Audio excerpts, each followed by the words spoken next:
მოგესალმებით ბატონო ვაჟა, მადლობა გადაცემაში სტუმრობისთვის.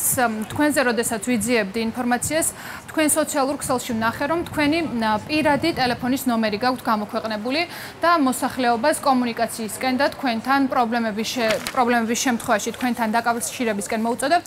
მაინტერესებს, რამდენად ახლო კომუნიკაცია გაქვთ და რამდენად ახლო კომუნიკაციაში ხართ ამ მომრჩეველთან და ასევე რამდენად კარგად იცნობთ თქვენი უბნის პრობლემებს. მოგესალმებით, მივასალმებით ტელემაყურებელს, მადლობა მოწვევისთვის. კი, ჩემი ტელეფონის ნომერი საჯარო არის, გამოვაქვეყნე სოციალურ ქსელში, ეს გამომდინარე იქიდან, რომ ჩემი აზრით მაჟორიტარი არის ადამიანი, რომელიც დობით აღჭურვილი პირი უნდა იყოს მოსახლეობისთვის, ადამიანი არის, რომელიც მუდმივ კონტაქტზე უნდა იყოს მოსახლეობასთან და კავშირი არ უნდა გაწყვიტოს არც ერთი წუთით მოსახლეობასთან. ბოლო 8 წლის განმავლობაში მე ვიყავი რეზი სოხაძის გუნდის წევრი. რეზი იყო ადამიანი, რომელმაც ეს მაჟორიტარის თამასა ვარკეთილში აწია მაღალ დონეზე, შესაბამისად ვაგრძელებთ ისე როგორც ბოლო 8 წლის განმავლობაში ვმუშაობდით. მოსახლეობასთან ყოველდღიური კავშირი, მოსახლეობასთან ყოველწუთიერი კავშირი არის უმნიშვნელოვანესი იმისთვის, რომ დობით აღჭურვილი პირი საკრებულოში ყავდეს მოსახლეობას. პრობლემები, რაც არის მოსახლეობისგან ყოველდღიურად ფიქსირდება ჩვენთან, ეს იქნება სატელეფონო კავშირით, სოციალურ ქსელში მიმოწერით, უბრალოდ შეუძლებელი იყო სოციალურ ქსელში ყველა ადამიანისთვის პასუხისგაცემა და დიალოგის წარმოება და ამიტომ გადავწყვიტე, რომ ტელეფონის ნომერი გამესაჯეროვებინა, რაც ჩემი აზრით უფრო კომფორტულს ხდის მუშაობას მოსახლეობასთან და შესაბამისად მოსახლეობისთვისაც უფრო მარტივი არის ჩვენთან კომუნიკაციის დამყარება. გასაგებია ბატონო ვაჟა. ბევრი გვაქვს სამგორის ბატონო ვაჟა, გუნდის მიერ შესრულებულ სამუშაოებზეც გითხავთ, რომელ განხორციელებულ პროექტს გამოყოფდით თქვენს უბანში? ბოლო 8 წლის განმავლობაში, მას შემდეგ რაც კახიკალაძე გახდა თბილისის მერი, ვარკეთილი მთლიანად შეიცვალა, უამრავი ინფრასტრუქტურული პროექტი განხორციელდა რეკრეაციული სივრცეების მოწყობა, სხვადასხვა ეზოები კეთილმოეწყო. ბოლო ყველაზე მნიშვნელოვანი პროექტი, რაც ვარკეთილებისთვის და ვარკეთილისთვის განხორციელდა, ეს იყო გახუკიძის ქუჩის რეაბილიტაცია, რომელზეც იყო სრულად ამორტიზებული მიწისქვეშა კომუნიკაციები და რაც იწვევდა წყლის მიწოდების პრობლემას ვარკეთილში და არა მარტო. ამ პროექტის განხორციელების შემდეგ წყლის პრობლემა, ესე ვთქვათ, მოგვარდა ვარკეთილში და მის მიმდებარე ტერიტორიაზე. შესაბამისად, ჩემთვის და ვარკეთილებისთვის ერთ-ერთი ყველაზე მნიშვნელოვანი პროექტი ბოლო წლებში განხორციელებული სწორედ გახუკიძის ქუჩის რეაბილიტაციაა. თქვენ წეღან საუბრობდით და გაგაწყვეტინეთ პრობლემებზე, რა პრობლემები წინაშე დგას თქვენი უბანი და როგორ აპირებთ ამათთან გამკლავებას?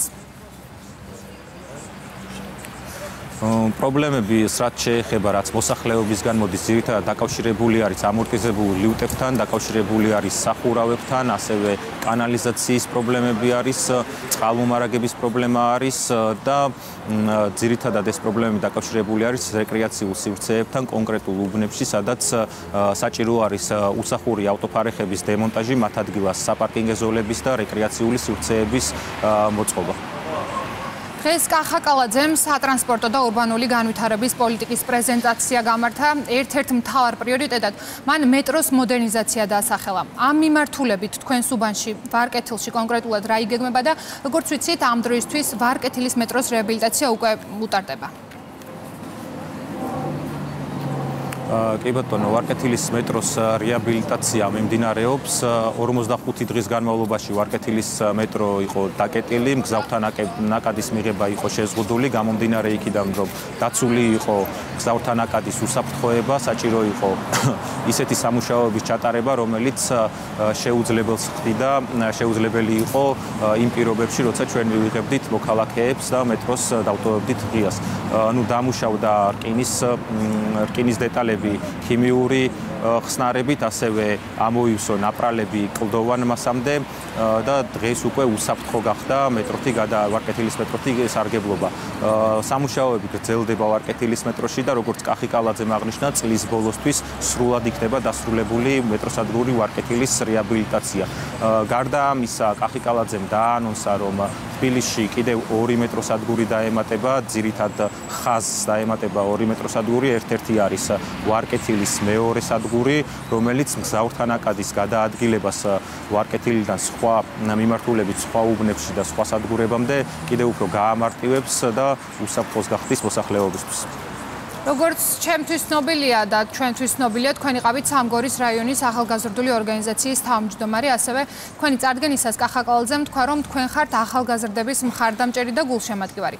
ამ მიმართულებით რა პროექტები გაქვთ დაგეგმილი და მათი განვითარების პროცესში რამდენად იქნებით ჩართული? დიახ, ბოლო წლების განმავლობაში მე ვიყავი სამგორის რაიონის ახალგაზრდული ორგანიზაციის თავმჯდომარე, აქტიური შეხება მქონდა და დღესაც მაქვს ახალგაზრდებთან ყოველდღიური შეხება.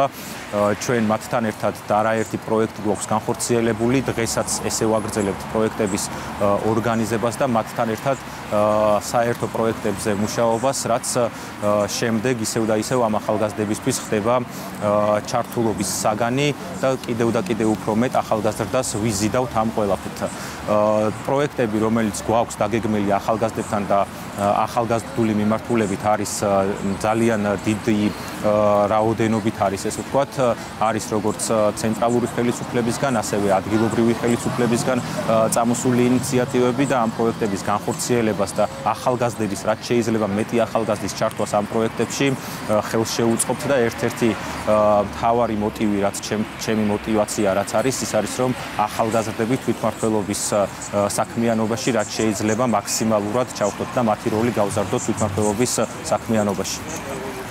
და ბოლოს ბატონო ვაჟა, ტრადიციული შეკითხვა უნდა დაგისვათ ჩვენი ეთერის საშუალებით რომ მიმართოთ ამ მომრჩეველს, რატომ უნდა დაუჭირონ მხარი ქართულ ოცნებას და ვარკეთილის მოსახლეობამ კონკრეტულად თქვენს კანდიდატურას? ბოლო 8 წლის განმავლობაში, მას შემდეგ რაც კახიკალაძე გახდა თბილისის მერი, ხოლო ვარკეთილის მაჟორიტარი რეზი სოხაძე იყო, ვარკეთილი შეიცვალა რადიკალურად. აქამდე იყო განცდა იმის, რომ ვარკეთილი გარეუბანია, მოსახლეობას ჰქონდა განცდა იმის, რომ თბილისის მოსახლეობის შემადგენელ ნაწილს ისინი არ წარმოადგენენ, თუმცა დღეს ვარკეთილში იმდენად ბევრი მნიშვნელოვანი პროექტი განხორციელდა, იმდენად ბევრი საინტერესო პროექტი განხორციელდა, რომ ეს დამოკიდებულება შეცვლილი არის, ვარკეთილი არის ერთ-ერთი უმნიშვნელოვანესი და ერთ-ერთი ყველაზე კარგად განვითარებული უბანი თბილისის, რაც გვაძლევს იმის საფუძველს და საშუალებას, რომ მოქალაქეებს მოუწოდოთ კიდევ ერთხელ მხარდაჭერისთვის, მოუწოდოთ იმისკენ, რომ გავაგრძელოთ განვითარება ერთად, ვარკეთილის განვითარება, რომელიც 8 წლის წინ დაიწყო კახიკალაძემ და ეს განვითარება ჩვენ არ უნდა შევწყვიტოთ მოსახლეობასთან ერთად, მზად ვართ, რომ კიდევ უფრო გავალამაზოთ და განვავითაროთ ჩვენი ვარკეთილი. დიდი მადლობა ბატონო ვაჟა, თქვენ უსმენდით ქართული ოცნების ვარკეთილის მაჟორიტარობის კანდიდატს ვაჟა კოკაიას. კურიერი ამით დასრულებულია, ჩვენ ერთმანეთს ხვალ შევხვდებით. მანამდე კი ყველა სიახლეს გაეცანით რუსთავი 2.j-ზე.